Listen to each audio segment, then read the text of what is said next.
Unfortunate news about Nixon. It kind of looked like that was what it was at the time, but now I guess it's official.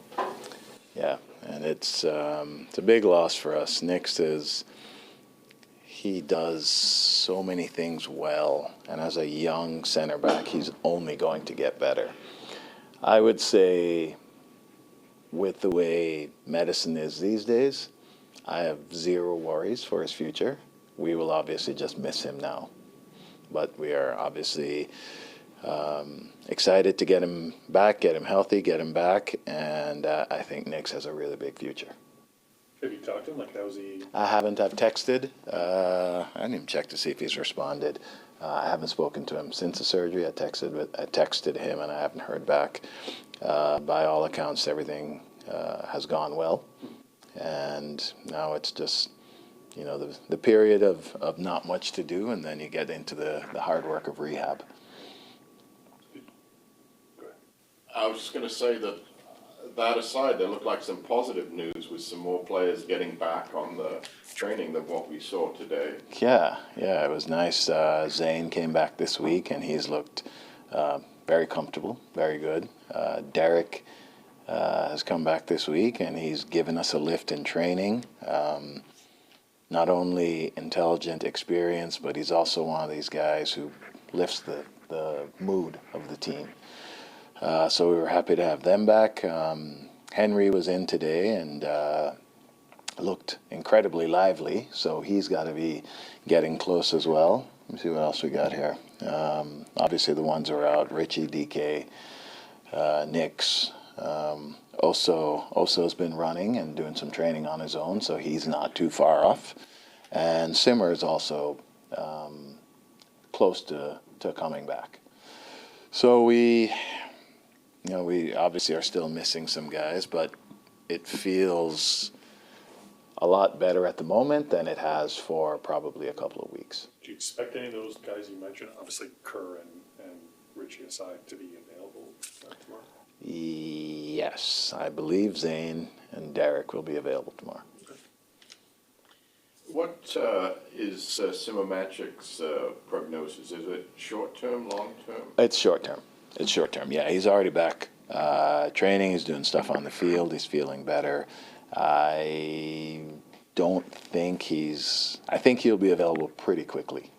Can I ask you a couple of questions? One of our client newspapers, his hometown newspaper, is doing a story on him, and they've sent me a couple of questions. Okay. The first one is, how has he performed during his rookie season, and how has he impressed you? Simmer, yeah. He has definitely impressed us as coming into a new group of players, not knowing really anyone. You look at guys with a very, very, very objective outlook, put it that way. And he did some things that are pretty eye-catching pretty early. One of them is that he's very coachable. He listens. He's an intelligent player. He understands positions to take up to make himself dangerous. And not knowing what position he was, we actually ended up playing him in a somewhat attacking midfield role a lot in preseason, and his timing and his runs and his ability to finish make him really interesting. Only then to find out that he's played as a 6 mostly for TFC2, and it just shows his adaptability. I think he has good technique. He's strong. He's a pretty big kid, but I think his superpower is his intelligence. And I think that he makes good decisions about positions to take up, timing of runs. He has a pretty good sense for that. And his last question is about his ceiling as a player. How far can he go, and what areas does he need to improve to get there? I think it might be too early to talk about what his ceiling is, because I do think that he's the type of player that adapts well to situations. And as he gets older, more experience, the good decisions that we see out of a very young player will get even better and more precise. I think he's a confident kid, but as a young kid stepping into the first team, you're certainly going to be nervous, and he's had a few nervous moments with us. But I do think his ceiling could be quite high, mostly because he's technically very good, good size, good strength, and his intelligence. Thank you. So going back to the injuries, Luca, you saw him out there. Would he be available this weekend? I believe so, unless you know something I don't. No. Yeah, no, I think he is. He's looked pretty good all week. Number of good saves. I know that his injury, with his injury, kicking was one of his concerns or limitations. And I know this week, it was just a few days ago, we had him hitting some very long balls to simulate a few things that we wanted to see, and he was perfectly fine with that. So I'm pretty sure Luca's going to be available tomorrow. Is there a timeline? Do you have a better sense of when Richie and DeAndre might be able to come back? Are we talking this month, June? I believe we might be talking this month. Okay. I believe so. Don't hold me to that. I think I did hear a prognosis for Richie that could be at the end of the month. And DK, I'm not 100% sure, might be a touch longer. The opposition this week, DC, seems to have, after a rough patch, found its footing again, and obviously with Benteke, you can expect a lot of crosses, I guess. Right. So your defenders might be kept busy. What are you expecting tomorrow? Yeah, they're a team that they play well as a team. They have a good understanding. They work hard for each other. And I think that that's literally the basis of, or beginning of, a good team. Having said that, they have a few players that are dynamic, slippery, and then Benteke is just a beast in the box. And we know that. Certainly we were aware about the issue of preventing crosses, stopping crosses, inhibiting crosses, and then getting players around Benteke so he doesn't get free headers. Having said that, like I said, they have a number of players that I think are really interesting. They have defenders who are willing to pass forward. They have a few that are really aggressive running forward. And they have some attacking guys running off Benteke that are little quick technical players. And I think what they've done with their team, I think, has been pretty good. As we've talked about before, this is a very hectic month, but you got a week this time, Yeah. for people to get healthy. Does it feel like it has improved things, the chance to spend more time, people to get healthy? Without a doubt. And we looked at a couple of different things this week, and we've gone through, looked at this didn't work, looked at this looks pretty good. And you get the ability to try things and see if we can tweak things to make a difference. And that's where the full week of training is so different than, like, next week is going to be play, maintenance, preparation, play, maintenance, preparation. And you don't really get to do kind of long-term overall preparation. You don't get to work on big global concepts. You have to work to prepare for the next team. So to have the full week feels like a real bonus in the middle of, or what is going to be the middle of, a pretty hectic month. But do you have a sense of why the team has struggled to score and get results at home specifically? I think it's a number of things. I believe we've had a number of games where we've played quite well, and we put ourselves in decent positions, but then some of the decisions, some of the execution in the very, very final actions haven't been quite good enough or clear enough for everyone to read off everyone. And so we've worked on that, and we've tried to add some clarity and ideas to certain parts of the field. And I think one of the big things is to get everyone on the same page. And when you haven't scored as many goals, or you haven't scored as much as you would like to, then you find players feel like they need to take on more themselves. And there is nothing negative about that other than becoming predictable is counterproductive at times. And when I say nothing wrong with that, guys just want to help, and guys want to win, and guys want to help the team win. But when we start to think that we can do it ourselves, I think that can be counterproductive. And so we've worked a lot and talked a lot and shown ideas of how we can combine in certain parts of the field and try to use each other to get better goal-scoring opportunities and not settle for half chances if we can maybe put two more passes together and turn a half chance into a really, really good chance.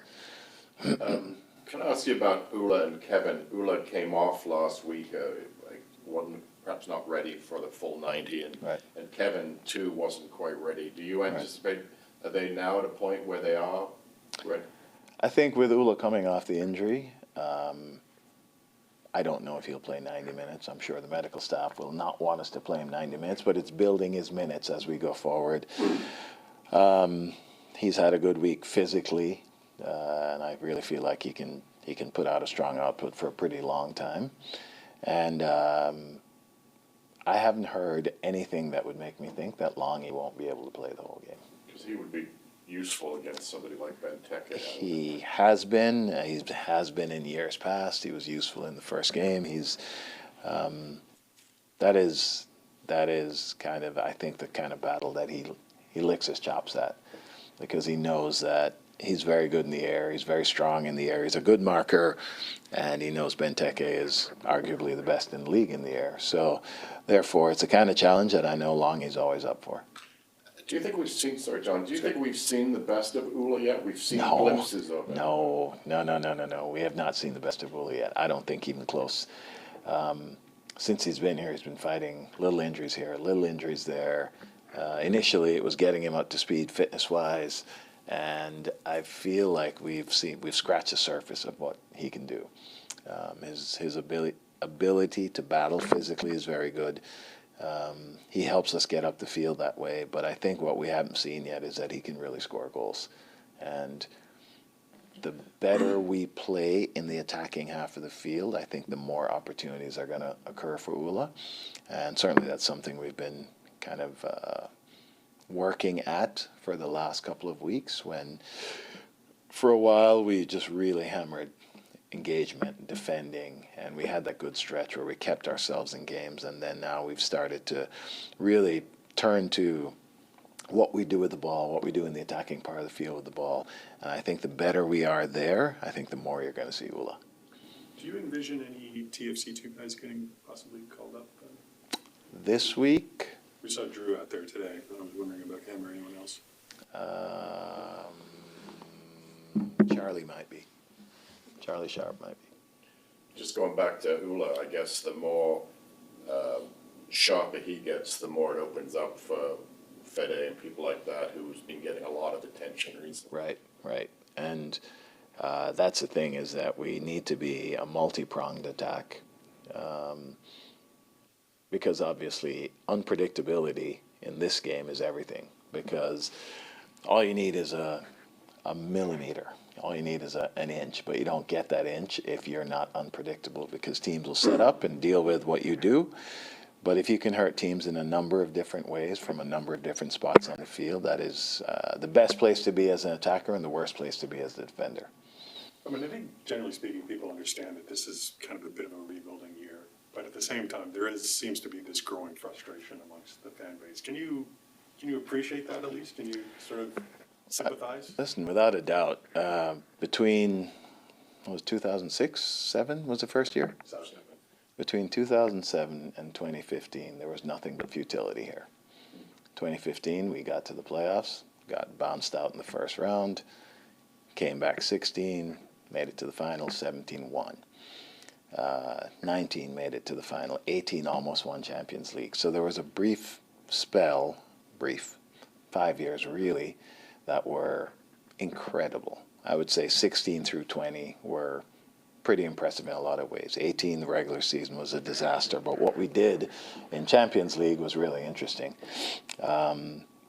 So I understand that there has been years of futility and then a period of bliss. I mean, to have that team and those players and the way they were, and to have the seasons that they did, it was incredible, and it was incredible for this town. And so they've gotten a taste of what it's like to be the best. And when you've had that, even though they had years of futility before, this feels worse because you've been in a position where you have been the best. Whereas for the 2007 to 2015, it was futility, but it wasn't how could we have fallen so far? And I think that's a different sort of futility. So without a doubt, I understand and appreciate the frustration of the fans. And, there's so much going on behind the scenes to improve the team, whether it's just the work that we are doing with the current players and the work that's being done to scout and recruit players. And I have no doubt that this team will be back where it needs to be. It just isn't going to happen overnight. And so I appreciate their frustration. I feel badly in that we are where we are at the moment, but I also feel very positive that this is going to turn. This is going to move in the right direction.